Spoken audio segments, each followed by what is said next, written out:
Hai Get Weller, selamat datang di live kita hari ini. Sebelum mulai aku mau kasih info dulu nih, disclaimer. Hari ini live-nya akan dipandu oleh saya Dr. Brenda, karena Dr. Ali atau yang biasa akrab disapa dengan Dr. Awet Muda sedang berhalangan hari ini. Jadi buat teman-teman yang biasa mengikuti beliau, tetap stay di sini ya, karena kita akan tetap bahas topik yang penting banget nih dan menarik banget buat kesehatan kalian. Hari ini kita mau bahas tentang hipertensi, lalu stroke, kolesterol, penyakit jantung. Pokoknya menarik banget pembahasan kita hari ini. Kenapa sih topik ini itu penting? Karena hipertensi atau tekanan darah tinggi itu sering disebut sebagai silent killer. Nah, kenapa disebut silent killer? Karena hipertensi atau darah tinggi ini itu adalah penyakit yang diam-diam merusak tubuh tanpa gejala yang jelas. Nggak ada tuh keluhan-keluhan, bukan berarti kalau ada keluhan kayak pusing-pusing, lehernya kaku gitu, itu artinya ada hipertensi atau kolesterol. Belum tentu, jadi harus dicek dulu. Nah, penyakit ini diam-diam merusak tubuh kita sampai akhirnya menyebabkan masalah serius, contohnya serangan jantung atau stroke.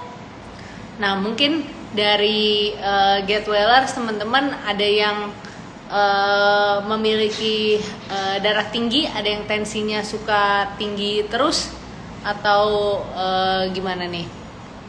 Boleh share nggak?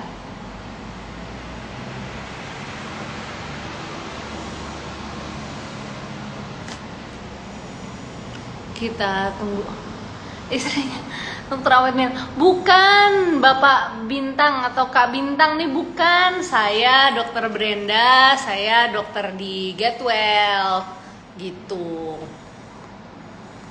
Bukan istrinya Dokter Awet Muda. Dokter Awet Muda lagi berhalangan hari ini. Jadi hari ini live-nya bersama dengan saya. Kita hari ini mau membahas tentang hipertensi, lalu juga darah tinggi, serangan jantung, dan juga stroke.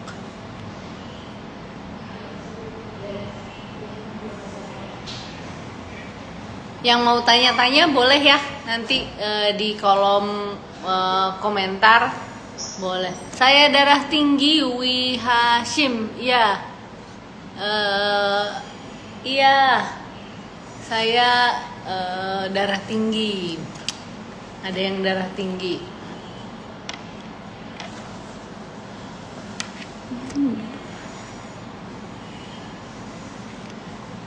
Nah, teman-teman tau gak sih kalau banyak dari kita atau mungkin gak sadar udah punya faktor resiko penyakit jantung. Kita bahas yuk hari ini tentang hipertensi, kolesterol, diabetes, stroke, dan juga penyakit jantung di Indonesia. Nah, menurut data WHO nih, ada sekitar 1,28 miliar orang di dunia itu kena hipertensi loh, kena darah tinggi. Dan banyak itu yang gak sadar kalau mereka punya tensinya tinggi. Padahal dampaknya apa sih kalau darah tinggi itu gak dikontrol?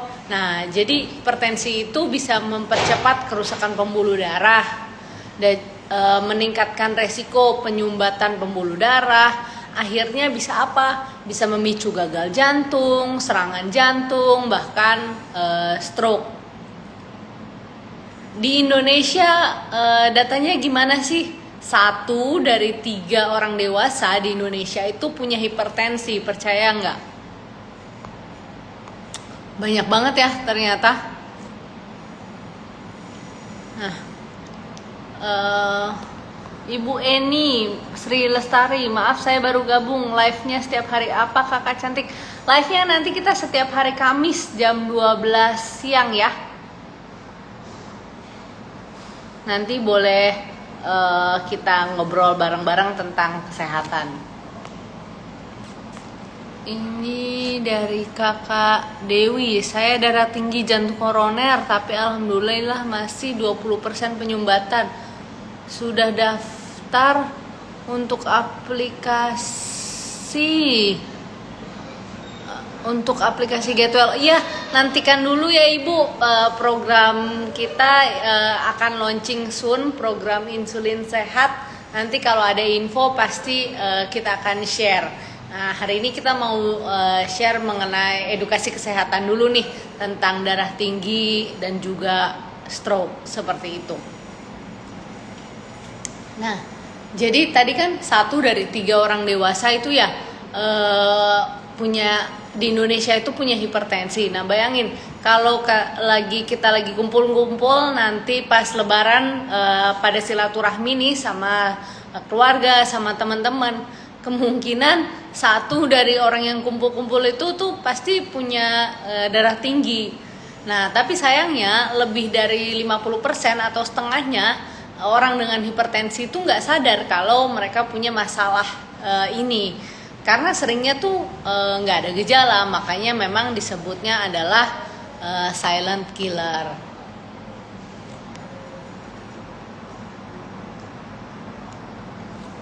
Nah, terus juga ngomongin tentang kolesterol tinggi itu bukan cuma urusan orang tua, cuman lansia yang kena kolesterol tinggi, aku masih muda nggak apa-apa lah kolesterol gitu kan.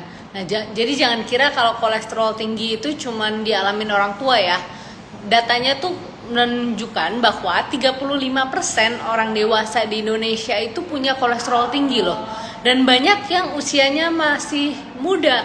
Padahal kolesterol tinggi ini bisa sempit pembuluh darah, bikin jantung kerjanya lebih keras gitu. Jadi hari ini nanti kita mau bahas tentang tes-tes juga apa sih yang bisa kita lakukan ya buat menjaga kesehatan kita.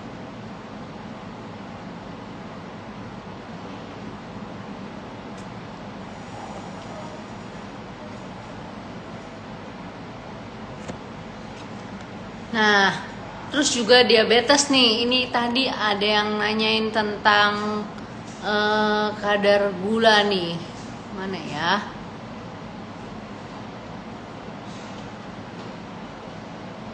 Ada yang nanyain tadi tentang tes gula darah non-invasif ya. Nah, tes gula darah non-invasif itu jadi maksudnya yang dimaksud itu CGM ya, alat continuous glucose monitoring.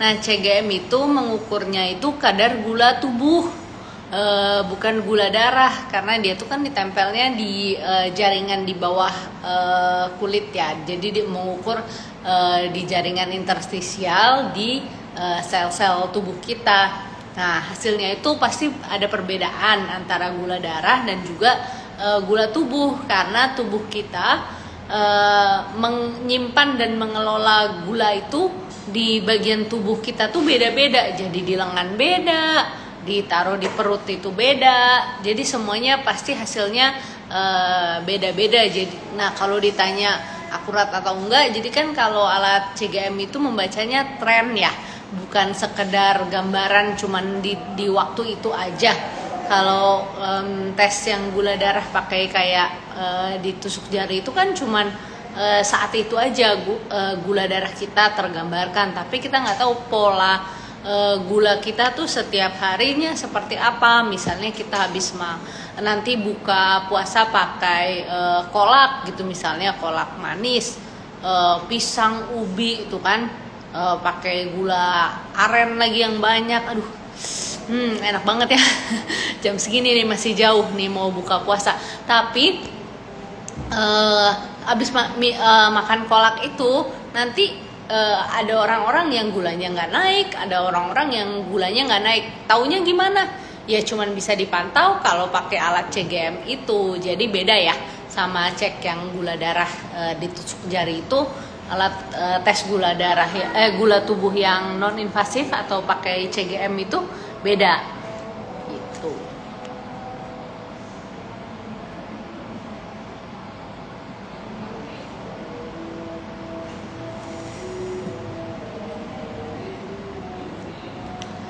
Oke, nah itu tadi tentang kolesterol ya.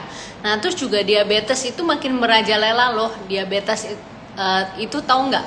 Adalah ibu dari segala penyakit. Karena dari diabetes itu bisa komplikasinya kemana-mana.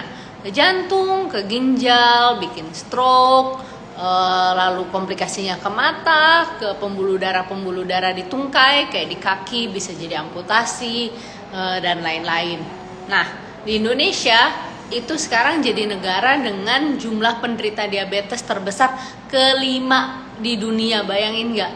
Kita mau juara tapi kok juara diabetes, tadi juara darah tinggi, juara stroke, juara serangan jantung, kok malah juaranya itu ya bukannya juara kayak bola atau berprestasi dalam olahraga atau seni atau apa gitu ya, malah jadi prestasinya dalam penyakit nih, gimana ya.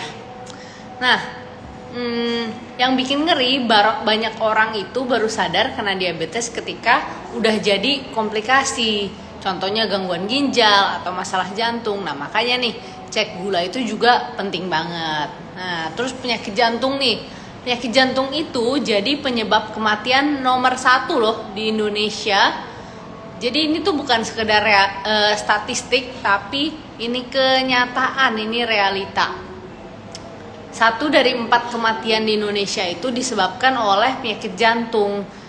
Berarti setiap harinya ada ribuan nyawa yang hilang karena serangan jantung, gagal jantung, atau juga stroke.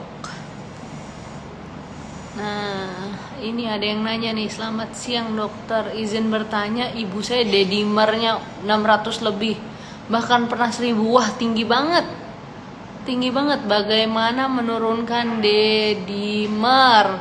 Iya, nah nanti ini Kak Ivi nih, ibunya bisa ikut ya protokol dari Get Well Indonesia akan launching soon, protokol untuk detox dari vaksin COVID yang bisa menurunkan, yang bisa bikin kadar D-dimer kita tinggi, lalu juga protokol hipertensi kita yang juga semuanya bisa menurunkan kadar D-dimer tubuh. Ada lagi nggak yang mau nanya-nanya? Kita hari ini lagi bahas tentang darah tinggi, lalu kolesterol, penyakit, lalu serangan jantung, itu. Nah ini nih, kok ada yang nanya nih kebetulan dari Healthy Fit, kolesterol bahaya kak? Nah iya, nanti ya kita bahas ya tentang kolesterol. Jadi kolesterol itu intinya lemak kan ya. Nah kalau lemak itu,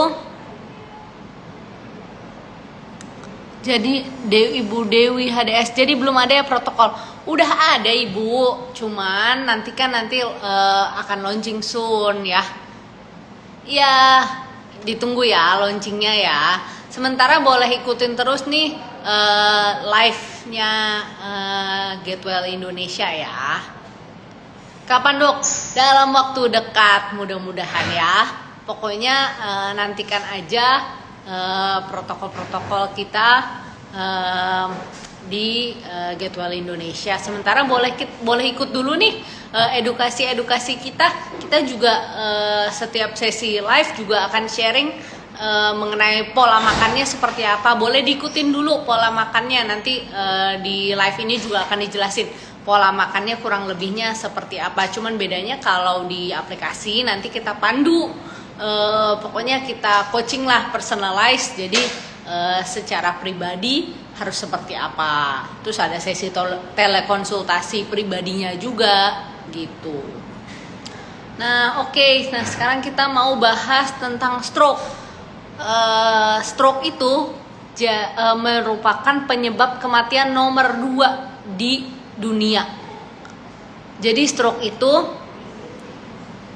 adalah penyakit yang mengancam jiwa, karena kalau terjadi serangan stroke setiap menit, kebayang nggak, kalau kita kena stroke nih ya, setiap menit sebanyak 1,9 juta sel otak itu yang mati. Nah, kalau sel otak kita mati, itu bisa syaraf-syaraf kita tuh regenerasi, bikin lagi. Cuman lama banget. Bayangin gak sih, badan kita capek gak sih kalau mau ngidupin lagi si 1,9 juta sel yang mati itu? Capek banget ya. Kasihan ya, jadi mendingan kita jaga pola hidup kita supaya sehat, supaya gak terkena stroke gitu ya. Soalnya di Indonesia itu stroke itu adalah penyebab utama kecacatan dan juga kematian. Jadi sekitar 11% dari total kecacatan dan juga 18% dari total kematian di Indonesia itu karena penyakit stroke. Ini dari Kak Relaya, dokternya ganti ya? Iya, jadi di dokter di Get Well Indonesia itu ada dua, ada dokter Ali atau yang biasa disapa dengan dokter awet muda, lalu juga dengan saya, dokter Brenda. Nah, hari ini kebetulan dokter Ali atau dokter awet muda sedang berhalangan, jadi saya yang gantiin. Untuk sesi live hari ini, kita hari ini membahas tentang darah tinggi, stroke, dan juga serangan jantung.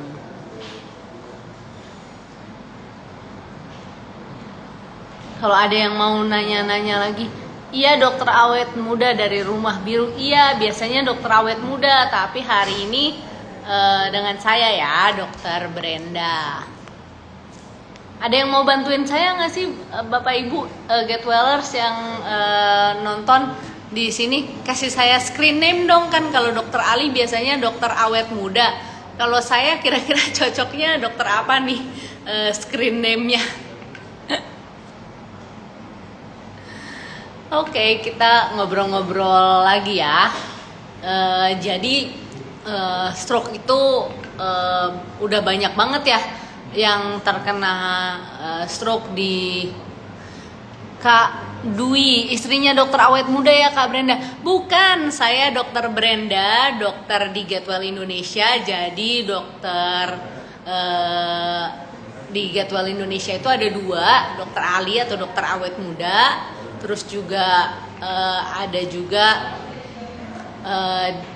saya dokter Brenda. Nah, ini ada yang kasih saran nih dari Morenai Paliroja, dokter cerah ceria. Oke, menarik juga dokter cerah ceria, karena baju saya hari ini berbunga-bunga ya. Ya ampun, Hana Clara, kirain istrinya dokter awet muda, dokter Ali. Iya, bukan ya Ibu Hana, bukan. Saya dokter Brenda, dokter juga di Get Well Indonesia. Dari Ivi, dokter cantik ya, terima kasih.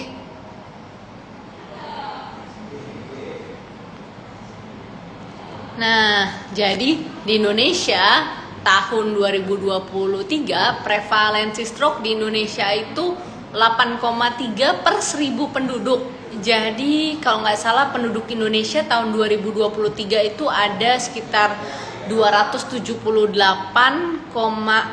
juta orang. Artinya tahun 2023 itu ada 2,3 juta orang Indonesia yang terkena stroke. Banyak banget ya, 2,3 juta orang Indonesia kena stroke di tahun 2023. Iya, nah ini banyak banget nih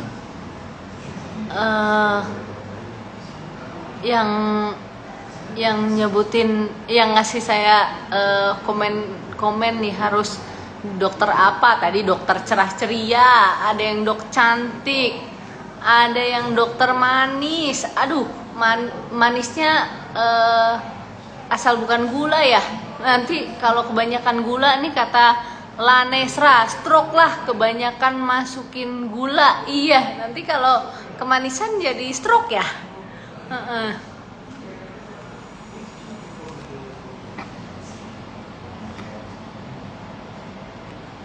Oke, dok, Ibu Dewi HDS, dokter ceria dok. Oh iya, cerah ceria ya, karena karena bajunya ini lagi bunga-bunga. Mikaela Clarissa Sondang, dokter aku.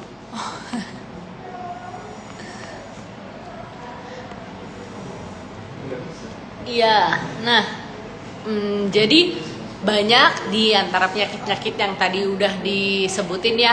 Ada diabetes, ada stroke, ada penyakit jantung, ada darah tinggi. Nah, banyak di antaranya itu sebenarnya bisa dicegah. Dicegahnya dengan apa? Dengan pola hidup sehat dan juga deteksi dini. Jadi apa sih yang sebenarnya kita bisa lakukan? Jangan tunggu sampai sakit dulu ya. Jadi cek kesehatan secara rutin, jaga pola makan, olahraga teratur, dan juga kelola stresnya. Nah, banyak orang pikir tuh tadi ada yang nanya, kolesterol tuh bahaya nggak sih dok gitu. Nah, banyak orang pikir cuman kolesterol totalnya aja ya yang penting untuk kesehatan jantung. Enggak. Jadi banyak parameter lain yang lebih akurat dan bisa menilai resiko kardiovaskular kita. Jadi sistem jantung dan pembuluh darah kita tuh bisa dinilai pakai parameter-parameter lain. Gimana sih cara taunya tuh kalau tubuh kita itu beresiko? Nah, selain ya tadi yang pertama cek tekanan darah secara rutin, cek tensinya. Jadi jangan pikir enggak, saya nggak ada gejala apa-apa, ngapain sih cek-cek tensi, cek-cek gula, nggak penting gitu kan. Nah itu ternyata penting, cek aja tensinya, tensi berapa. Nah terus habis itu ada pemeriksaan tambahan juga nih yang lain yang kita bisa lakuin untuk kasih gambaran yang jelas tentang kesehatan jantung kita. Nah di live kita hari ini sesuai di video disclaimer yang sebelumnya, hari ini saya akan menjelaskan 6 tes yang penting untuk kalian tahu. Ada 6 ya. Yang pertama kita mulai dari yang paling umum ya, yaitu trigliserida. Jadi trigliserida itu adalah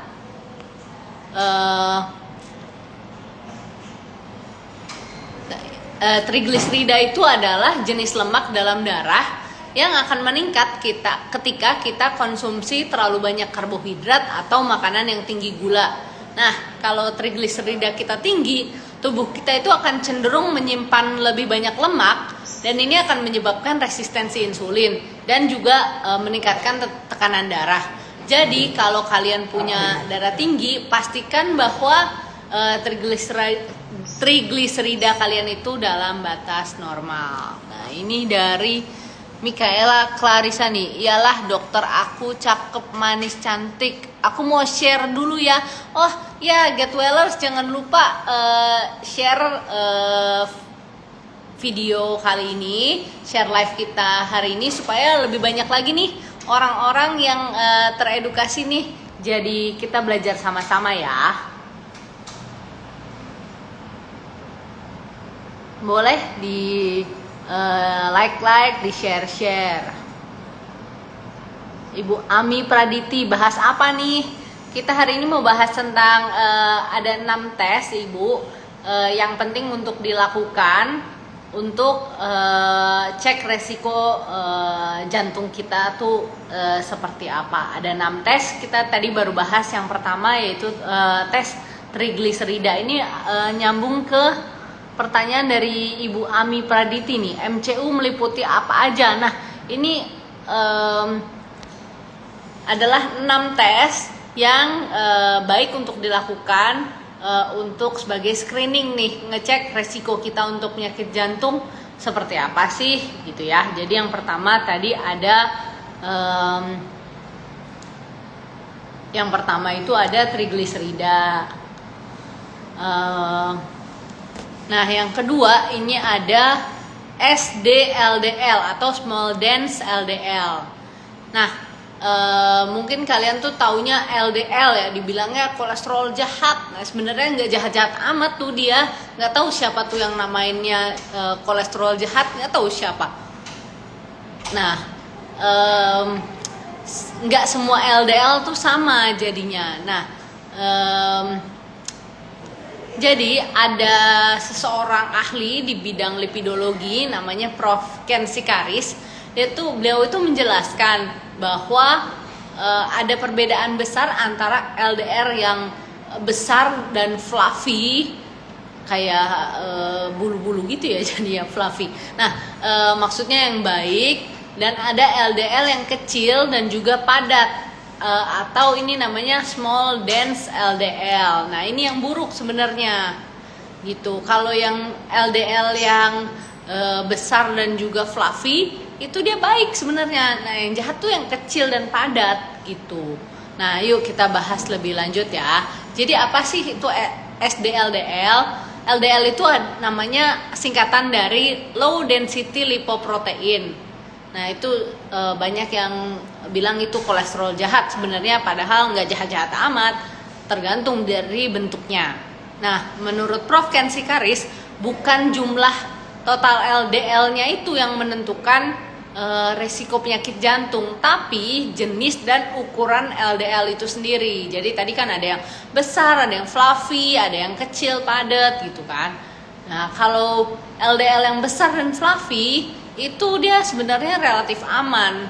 Jadi LDL yang berukuran besar dan ringan itu sebenarnya dia nggak gampang masuk ke dinding pembuluh darah. Jadi resikonya tuh cukup rendah sebenarnya untuk menyebabkan pembuluh darah kita tersumbat gitu. Nah, yang berbahaya apa? SDLDL ini, jadi small dense LDL ini itu lebih berbahaya dibandingkan LDL biasa. Kenapa? Karena partikelnya itu dia lebih kecil, padat, dan juga dia sangat reaktif. Nah, ini bisa dengan mudah masuk ke dalam dinding pembuluh darah dan juga nanti akan teroksidasi. Nah, proses ini itu yang akan menyebabkan plak atau sumbatan di pembuluh darah kita, namanya aterosklerosis. Dan ini yang akan meningkatkan resiko serangan jantung dan juga stroke. Nah, artinya kalau SDLDL ini yang bentuknya kecil dan juga padat, itu gampang masuk ke dinding pembuluh darah kita, itu akan menyebabkan plak. Nah, plaknya itu akan mempersempit pembuluh darah kita. Bayangin nggak, pembuluh darah kita yang tadinya kayak pipa mulus, harusnya itu mulus gitu, aliran darahnya itu lancar. Kalau dia ada sumbatan, apa yang terjadi? Pastinya jadinya pembuluh darah kita itu jadi mampet ya, karena banyak sumbatan-sumbatan tadi itu yang akan bikin resiko serangan jantung, stroke kalau dia sumbatannya terjadi di kepala, lalu juga tensi kita naik karena otomatis jantung kita itu mompanya harus lebih keras, kasihan jantung kita gitu. Nah, jadi tadi karena SDLDL itu penting untuk dicek karena dia tadi ya ukurannya tuh kan kecil, padat. Nah, dia tuh gampang terjebak di pembuluh darah. Jadi dia tuh bisa menyusup ke lapisan dinding pembuluh darah kita, bisa juga memicu peradangan, akhirnya membentuk plak yang menyumbat aliran darah. Terus dia tuh mudah rentan sekali untuk teroksidasi. Artinya partikelnya itu bisa berubah jadi bukan jadi Power Rangers, tapi jadi radikal bebas yang merusak pembuluh darah dan juga mempercepat proses penyakit jantung. Nah, terus juga SDLDL ini sering dikaitkan dengan resistensi insulin. Kalau SDLDL kita tinggi, itu biasanya sering ditemukan pada orang-orang yang ada diabetes, sindrom metabolik, juga resistensi insulin. Nah, makanya kadar SDLDL ini yang tinggi itu sering menjadi tanda awal dari penyakit jantung. Nah, itu makanya tadi penting untuk cek, yang pertama tadi trigliserida, yang kedua SDLDL. Nah, jadi kalau cek lab kan banyak kan ceknya kolesterol total, LDL. Itu mah udah gak asik lagi. Yang keren sekarang adalah cek SDLDL. Baru tahu kan kalian pasti karena ngikutin live-nya Get Well. Kalau ngikutin yang lain-lain biasanya cuman kolesterol total, LDL total gitu kan. Nah, kita dapat informasi baru kan di Get Well jadinya. Nah, jadi pastikan kalian itu cek kadar SDLDL karena itu sebenarnya faktor yang meningkatkan resiko untuk terkena penyakit jantung. Nah, jadi menurut ahli lipidologi tadi, Prof. Ken Sikaris, kita tuh nggak usah takut sama semua jenis LDL, tapi kita harus takutnya sama SDLDL karena itu bisa menjadi pemicu utama penyakit jantung dan stroke. Nah, sekarang kita mau bahas tentang hubungan antara gula darah, kekentalan darah, dan juga penyakit jantung. Nah, kita ada 2 tes yang disarankan yaitu HbA1c dan juga hematokrit. Nah, HbA1c itu apa sih? HbA1c itu adalah pemeriksaan untuk melihat rapot rata-rata kadar gula darah kita selama kurang lebih 3 bulan terakhir. Jadi kalau yang makannya sembarangan dalam 3 bulan terakhir itu rapotnya pasti merah semua tuh kalau dicek HbA1c-nya. Nah, ini tuh pasti kalian mikir, HbA1c bukannya urusannya untuk diabetes ya, Dok? Apa hubungannya sih kalau punya hipertensi, punya darah tinggi, ngapain cek HbA1c? Nah, jadi HbA1c ini juga penting buat kalian yang punya hipertensi atau darah tinggi karena biasanya banyak yang pasien-pasien hipertensi itu juga tanpa disadari ada prediabetes atau ada diabetes. Jadi sudah ada gangguan metabolisme gula. Nah, kalau kadar gula darahnya sering tinggi, dampaknya apa? Pembuluh darah kita itu jadinya lebih kaku dan juga gampang rusak. Hasilnya apa? Hasilnya tensinya jadi naik, tensinya tinggi, dan juga resiko penyakit jantung itu juga jadi meningkat.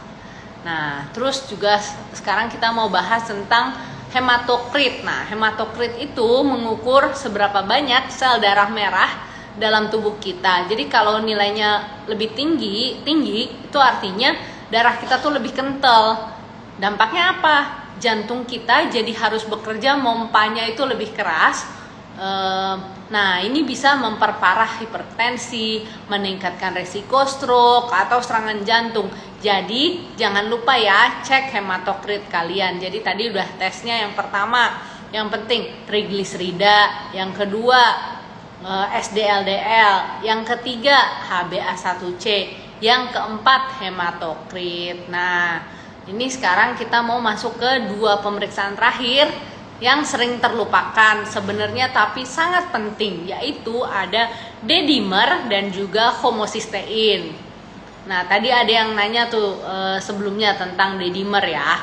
Nah, jadi D-dimer itu adalah penanda aktivitas pembekuan darah. Kalau D-dimernya itu tinggi, artinya itu ada proses pembekuan yang tidak normal di dalam tubuh kita. Nah, ini bisa jadi tanda ada resiko stroke atau serangan jantung karena gumpalan darah itu yang terbentuk di pembuluh darah kita. Jadi kalau orang udah punya darah tinggi, hipertensi, resiko ini bisa meningkat karena tekanan darah tinggi ini merusak, jadi bikin rusak dinding-dinding pembuluh darah dan juga memicu pembekuan darah yang berbahaya. Nah, terus terakhir ada homocysteine. Oh ya, Get Wellers yang mau ada bertanya tentang hipertensi, stroke, serangan jantung, boleh tanya-tanya aja di kolom komentar ya. Ini ya. Nah, homocysteine. Jadi homocysteine itu apa sih? Homocysteine itu adalah zat yang terbentuk saat tubuh kita itu memproses protein. Nah, khususnya namanya metionin. Nah, ini adalah sebuah asam amino esensial yang kita dapat dari makanan. Contohnya makanan seperti apa? Daging merah, susu, telur. Nah, dalam kondisi normal tubuh kita tuh harusnya homocysteinnya ini terurai menjadi bentuk-bentuk lain yang lebih aman dengan bantuan vitamin-vitamin seperti B6, B9 dan juga B12. Nah, tapi masalahnya kalau tubuh kita itu kekurangan vitamin-vitamin ini atau misalnya ada gangguan metabolisme. Nah, homosisteinnya ini itu malah numpuk di dalam darah dan dia bisa menyebabkan masalah kesehatan. Kalau kadarnya tinggi, dia tuh bisa memicu peradangan dan juga bikin pembuluh darah jadi rusak. Nah, kalau kalian mungkin lebih familiar dengan kolesterol atau tekanan darah tinggi sebagai faktor resiko penyakit jantung, nah sekarang kalian jadi tahu ya kalau homosistein yang tinggi itu malah jadi jauh lebih bahaya. Nah, ini ada dari Andi Odang. Kenapa tensi di atas 40 tahun di max 140/90 sering dianggap biasa ya? Iya, sebetulnya memang bagusnya itu 130 ya, Pak Andi gitu. Ini jadi nanti kita akan kasih tips-tips untuk menjaga tekanan darah kalian supaya tetap normal. Harus gimana?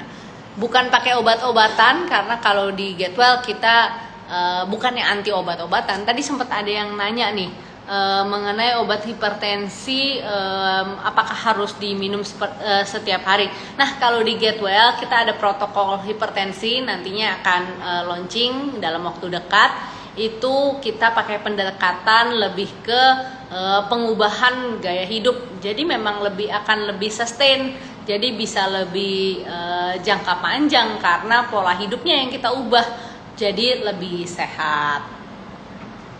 Gitu. Nah, jadi ngomongin tentang homosistein. Konsep ini tuh banyak dibahas oleh Gary Brecka. Gary Brecka itu siapa? Adalah seorang ahli longevity atau yang mau hidup panjang, panjang umur, itu biasanya suka ngikutin si Gary Brecka ini. Jadi beliau itu menekankan bahwa homosistein itu penting banget sebagai biomarker utama dalam penanda utama dalam kesehatan jantung dan pembuluh darah kita dan juga peradangan dalam tubuh. Yuk kita bahas ya. Nah, jadi kenapa sih homosistein yang tinggi itu berbahaya? Jadi menurut Gary Brecka, tingginya kadar homosistein itu jauh lebih berbahaya daripada sekedar kolesterol tinggi. Tadi ada yang nanya, kolesterol tinggi bahaya nggak dok? Nah, ini jawabannya ya. Jadi kadar homosistein yang tinggi itu jauh lebih berbahaya daripada sekedar kolesterol tinggi. Kenapa? Jadi kalau homosistein kita itu berlebihan bisa menyebabkan banyak hal nih. Yang pertama, kerusakan pembuluh darah dan juga penyakit jantung. Jadi homosistein yang tinggi itu bisa membuat pembuluh darah, dinding pembuluh darah kita itu terkikis dan juga rusak. Hasilnya apa? Memicu peradangan, meningkatkan resiko penyempitan pembuluh darah, juga menyebabkan tensi tinggi, stroke, dan juga serangan jantung. Oh, ini ada yang bertanya nih dari Ivi. Dokter Brenda, untuk detox atau pantangan makanan apa yang bisa membantu cepat turun D-dimer ya mungkin ya. Terima kasih banyak dokter. Ya, ini sebentar lagi ya Bu, kita mau bahas mengenai pola hidup seperti apa sih, pola hidup seperti apa yang cocok untuk menjaga itu tadi kesehatan pembuluh darah kita, menjaga supaya tensi kita nggak tinggi gitu ya. Sebentar ya, sabar ya. Ini juga ada yang bertanya nih dari ya, untuk menurunkan kreatinin dan hipertensi gimana? Ya, sebentar ya, kita mau bahas tentang itu. Dari Vic Zu, kok dokternya cantik sekarang? Oh iya, terima kasih biasanya dengan Dokter Alia atau yang biasa disapa Dokter Awet Muda. Nah, kebetulan beliau sedang berhalangan hari ini. Saya juga perkenalkan, nama saya Dokter Brenda. Saya dokter di Get Well Indonesia. Mungkin akan di beberapa minggu ke depan akan sering live juga nih setiap hari Kamis jam 12. Wajah saya akan banyak muncul nih di live Get Well Indonesia. Nah, ini ada yang nanya, Lanesra, gejala hipertensi apa aja dok? Nggak ada. Jadi hipertensi tadi mungkin baru join ya. Tadi di awal live saya udah jelaskan mengenai hipertensi itu sebagai silent killer. Kenapa disebut silent killer? Pembunuh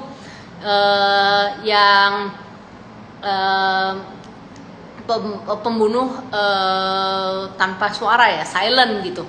Karena dia nggak ada gejalanya, jadi tahu-tahu udah pembuluh darah kita rusak, jantung kita rusak, kecapean, ginjal kita rusak, stroke dan lain-lain. Gitu.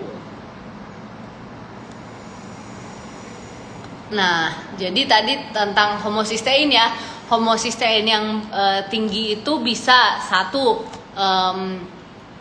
merusak pembuluh darah kita, juga bikin penyakit jantung. 2, hubungannya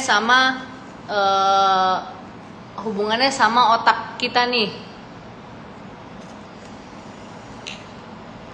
Nah, hubungannya sama otak kita. Jadi bisa meningkatkan resiko Alzheimer dan juga gangguan kognitif. Jadi Gary Brecka ini menekankan kalau homocysteine yang tinggi itu bisa merusak otak. Ada studi yang menunjukkan bahwa homocysteine yang berlebihan itu bisa mempercepat degenerasi otak. Jadi meningkatkan resiko Alzheimer. Jadi pikun sebelum waktunya lah. Ibaratnya seperti itu. Terus juga bisa menyebabkan gangguan kehamilan dan juga kesuburan. Nah, sekarang kita bahas tentang bagaimana cara menurunkan homocysteine ini ya. Nah, kalau pertama tapi cek dulu homocysteine-nya kalian tinggi atau enggak. Kalau enggak tinggi, nggak usah diturunin gitu ya. Jadi pertama cek dulu homocysteine-nya. Nah, kalau hasil tesnya itu homocysteine-nya tinggi, jangan panik, ini masih bisa diperbaiki dengan beberapa langkah sederhana. Contohnya, 1, konsumsi B6, B9, dan B12. Karena homocysteine ini cuman bisa dipecah oleh tubuh kita kalau kita punya cukup vitamin B6, B9, dan juga B12.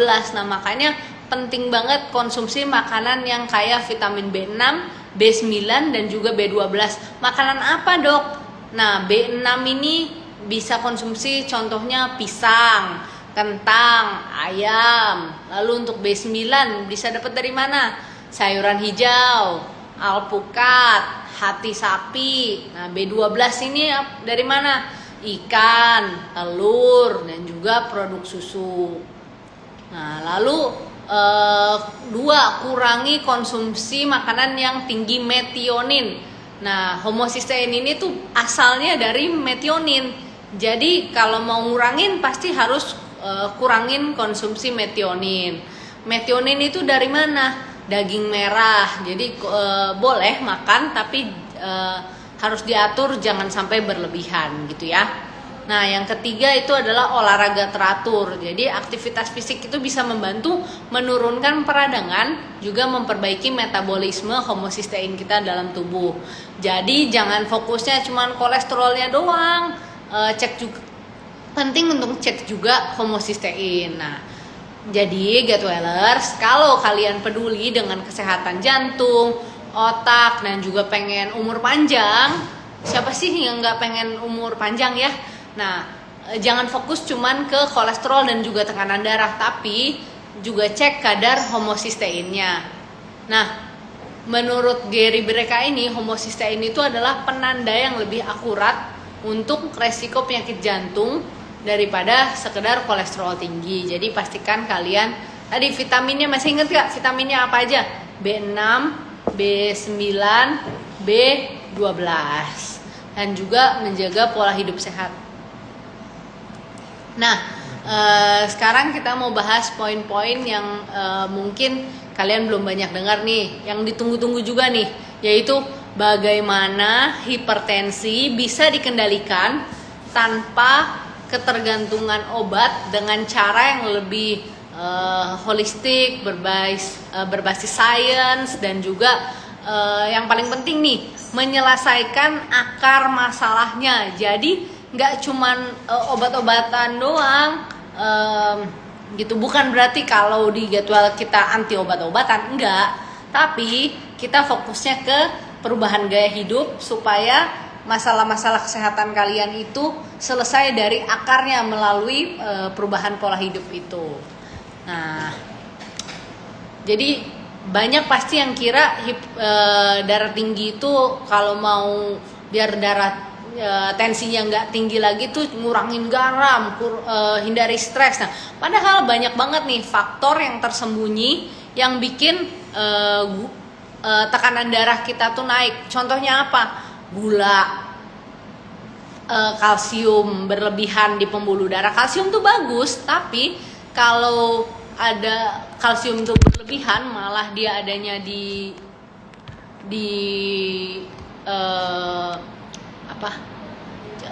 pembuluh darah, itu tuh malah nggak bagus. Nah, lalu juga kalau ada peradangan di usus gitu, nah itu juga semuanya berpengaruh, bisa bikin tensi kita tuh naik. Nah, ini dari Raffi Atar. Perubahan pola hidup seperti apa? Bisa tolong jelaskan? Iya, sebentar. Ini udah mau ke intinya nih. Yang pertama, nih catet ya, dengerin baik-baik ya.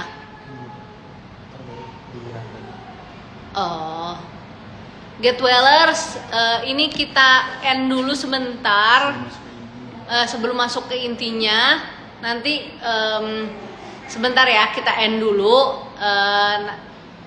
Sebentar lagi kita live lagi. Sebentar aja sebelum kita masuk ke protokol hipertensi itu tadi. Protokol, ya karena tadi tuh ulangi dok, tadi macet. Iya sebentar ya, kita end dulu. Nanti join lagi ya dalam beberapa menit. Sebentar ya.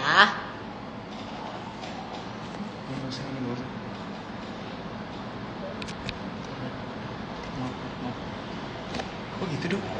Nggak ngerti gue juga. Itu udah dari tadi kayak gitu.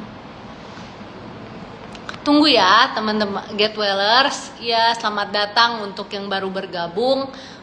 Mungkin saya perkenalkan dulu. Saya Dr. Brenda, dokter di Get Well Indonesia.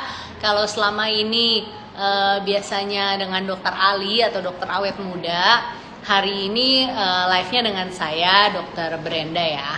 Hari ini kita membahas mengenai tekanan darah tinggi dan juga pola hidupnya harus seperti apa sih gitu ya. Hai Get Wellers, selamat datang nih. Maaf ya tadi ada kendala. Jadi ini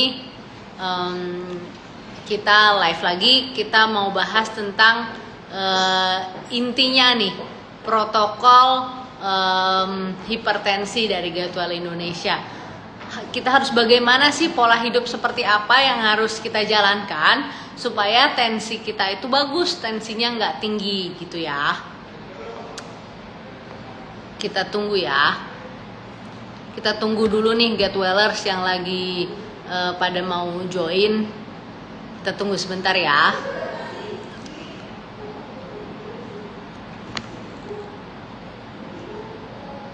Maaf ya Get Wellers, tadi ada sedikit kendala.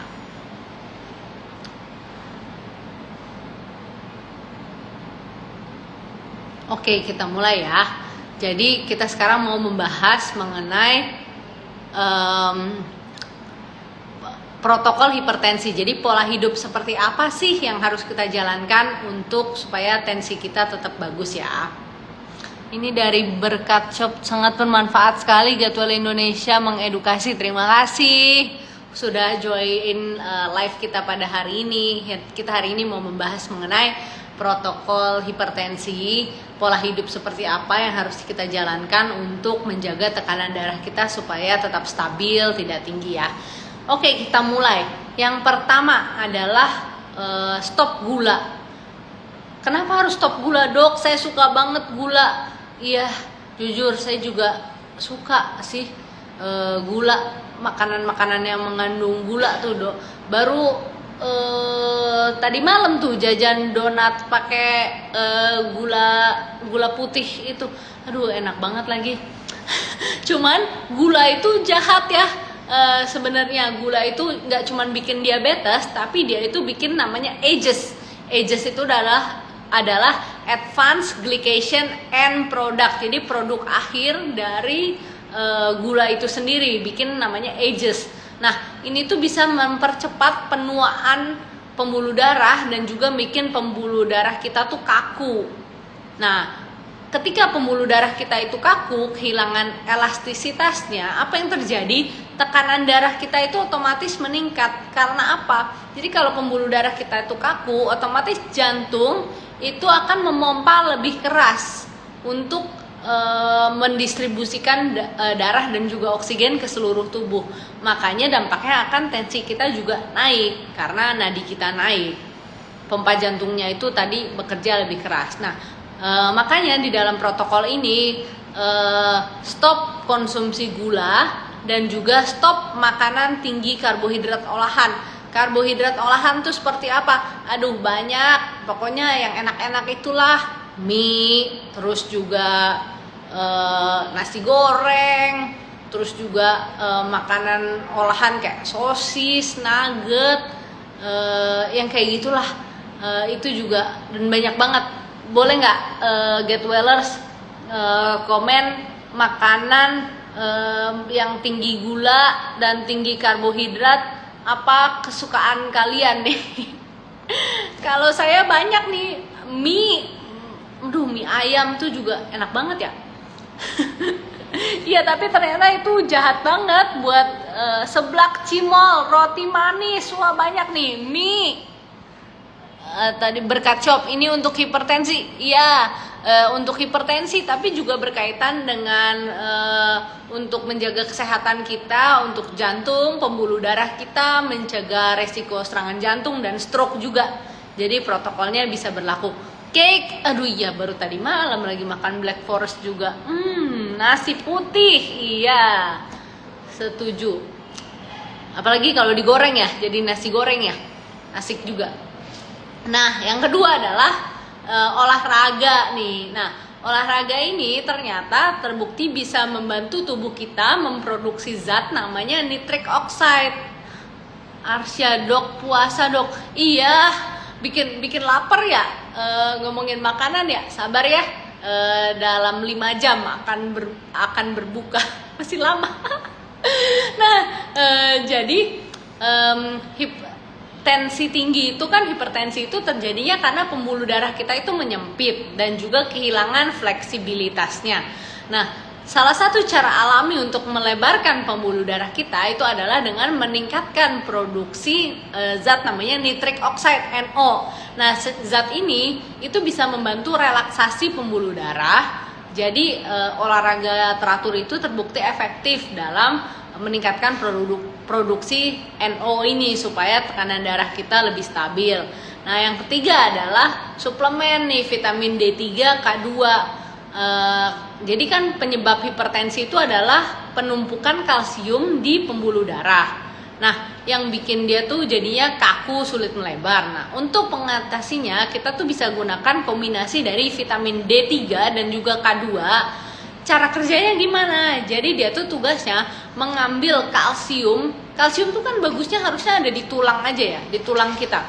Nah, kalau nggak bagus itu ada dia di mana-mana, di pembuluh darah kita, itu yang paling bahaya. Jadi tugasnya vitamin D3 K2 ini dia tuh ngambil kalsium-kalsium yang ada di pembuluh darah kita. Jadinya bisa melumerkan si sumbatan-sumbatan lemak itu tadi gitu. Nah, kalsiumnya itu dibalikin lagi ke tulang kita, jadi tulang kita sehat, pembuluh darah kita juga bonusnya sehat gitu. Nah, yang keempat adalah natokinase dan juga serapeptase. Nah, dia tuh atau natosera. Nah, natosera ini itu bisa melumerkan plak di pembuluh darah. Jadi kalau yang ada kolesterol tinggi atau itu biasanya kan suka banyak plak tuh ya di pembuluh darahnya tuh banyak sumbatan, kotoran-kotoran. Nah, itu bisa kita pakai enzim proteolitik. Contohnya adalah si natosera ini. Jadi enzim itu tuh bekerja seperti pemecah gumpalan. Jadi dia tuh untuk membantu melumerkan sumbatan lemak dan juga protein di dalam pembuluh darah kita. Hasilnya aliran darah kita tuh lebih lancar, tekanan darahnya juga nanti akan menurun dengan secara alami karena pembuluh darahnya udah nggak kaku lagi, sumbatannya juga udah dilumerin, gitu.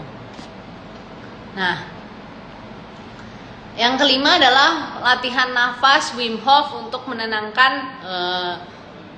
syaraf kita. Nah, syaraf kita yang ke-10 itu kalau terlalu aktif, nadi kita tuh jadinya naik, tensi kita tuh jadi tinggi. Nah, kalau saraf ini tegang, nah darah kita tuh jadi bisa tinggi padahal pola makan kita udah bagus, olahraga kita juga udah teratur gitu kan. Nah, bisa dibantu dengan apa? Dengan teknik nafas metode Wim Hof. Boleh dicari teknik pernafasan metode Wim Hof ya. Nah, ini kata Ibu Eni nih, saya kalau minum vitamin D3 sulit tidur. Oh iya Bu, minumnya di pagi hari aja Bu, jangan di malam hari. Nah, terus malamnya bisa dibantu dengan konsumsi magnesium. Itu buat relaksasi tubuh juga bagus. Terus juga kalau sulit tidur tuh sebenarnya banyak faktornya sih. Bisa juga diatur konsumsi kopi sama teh, minuman-minuman yang mengandung kafein tingginya itu jangan kesorean. Itu juga bisa bantu supaya nggak sulit tidur. Nah, kita next ya, kita membahas yang keenam, yaitu hindari makanan tinggi lektin dan juga konsumsi probiotik untuk memperbaiki usus. Nah, makanan tinggi lektin tuh apa? Contohnya yang biasanya di kacang-kacangan tuh, atau juga chia seeds. Nah, chia seeds tuh juga bagus, tapi dia tuh tinggi lektin. Lektin itu sebenarnya adalah sebuah zat yang di tanaman yang membantu supaya hama itu nggak tertarik pada tanaman itu. Harusnya bagus kan, cuman kalau di tubuh kita itu menyebabkan jadinya usus kita tuh bocor, namanya leaky gut. Nah, leaky gut ini memicu peradangan. Peradangan ini yang akan menyebabkan hipertensi, diabetes, stroke, serangan jantung dan juga lainnya. Gitu. Nah, jadi makanan tinggi lektin itu tadi ya, gandum, kacang-kacangan tuh ya, itu menyebabkan leaky gut. Nah, selain itu juga konsumsi probiotik itu juga bagus untuk memperbaiki kesehatan usus kita. Jadi bakteri-bakteri baik di dalam usus kita itu bekerja dengan baik. Nah, kalau pencernaan kita sehat, itu otomatis badan kita sehat karena pencernaan itu adalah otak kedua kita tanpa kita sadari seperti itu. Nah, ini tadi saya udah jawab Ibu Wiwis Raharja. D3K2-nya itu pagi Bu, magnesiumnya itu malam karena magnesium itu buat relaksasi. Oke.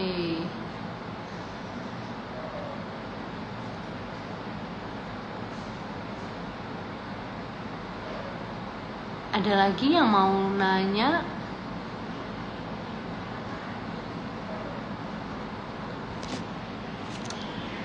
Nah, itu tadi sih kesimpulannya adalah kembalikan keseimbangan tubuh untuk tekanan darah yang stabil. Jadi Getwellers, protokol hipertensi dari Getwell Indonesia itu bukan sekedar mengurangi garam atau minum obat-obatan, tapi kita tuh menyasar ke akar penyebabnya. Penyebab hipertensinya tuh apa gitu ya. Jadi melalui pola hidup yang sehat itu tadi, yang 6 itu tadi ya. Ini kita recap ya. 6 langkah ini bisa membantu kalian mengembalikan tekanan darah ke normal secara alami. Yang pertama, stop gula untuk mencegah kerusakan pembuluh darah. Yang kedua, olahraga untuk meningkatkan nitric oxide, NO tadi. Yang ketiga, vitamin D3, K2 untuk mengembalikan kalsium ke tulang. Yang keempat, natokinase dan serapeptase untuk melumerkan plak di pembuluh darah. Lalu yang keenam, latihan nafas metode Wim Hof untuk menenangkan sistem saraf kita. Dan yang ketujuh, hindari makanan yang tinggi lektin dan konsumsi probiotik untuk memperbaiki usus kita.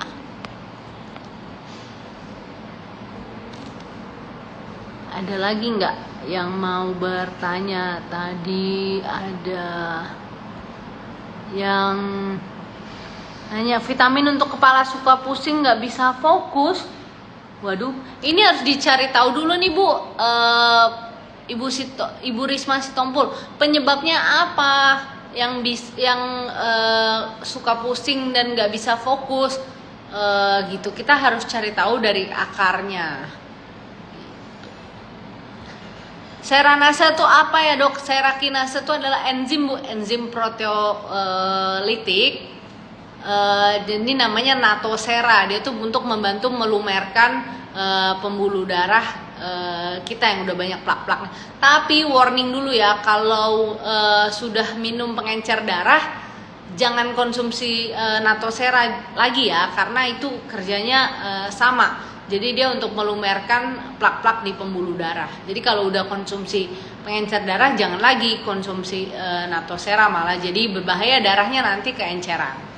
Oke, palingan itu aja sih. Nah, kalau kalian atau keluarga Getwellers nih punya hipertensi, yuk perbaiki pola hidup sekarang. Info lebih lanjut kalian bisa cek di aplikasi Getwell Indonesia atau bisa telekonsultasi dengan tim kami. Jangan tunggu sampai terlambat karena kesehatan itu adalah investasi jangka panjang. Nah ini Ibu Wiwis Raharja nih terakhir ya. Kalau konsumsi overnight oats berarti boleh kan ya dokter?